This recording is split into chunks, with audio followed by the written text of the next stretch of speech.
I have three very brief messages. First of all, to the President of the United States, but to the entire team, to Marco, to Steve, to Jared in particular, who've done such an incredible job. I think what this Board of Peace represents is a recognition that if you actually have a President of the United States and a team that's committed to diplomacy, it can actually work.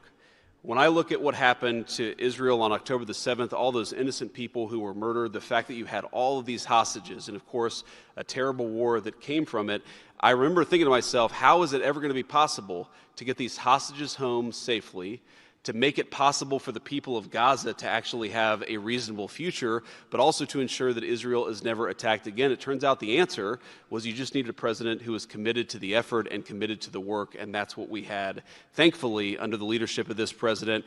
And you got to make peace, but then you have to make the peace stick. And that brings me to my second point. That's what the Board of Peace, I think, is fundamentally about, is making the peace stick. And it's an incredible thing that you guys have all done. So to all of the leaders gather here today who are investing in the future, who are investing in peace, we're grateful to you. We're grateful for your partnership.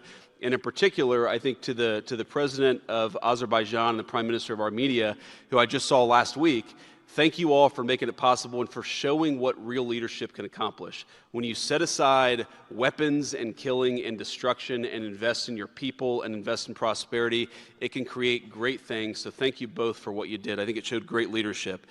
And finally, to the American people, I think it's important that the American people recognize why we're here today. And the reason that we're here today is, yes, to save lives and, yes, to promote peace, but this creates incredible prosperity for the American people.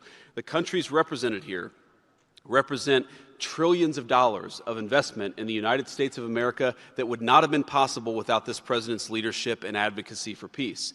The economies here represent millions of American jobs of people who are receiving products built in American factories and made by American workers would not be possible without a focus on peace. So, Mr. President, while I think this is great for the world, I also think it's really, really great for the United States of America. So we're looking forward to the partnership.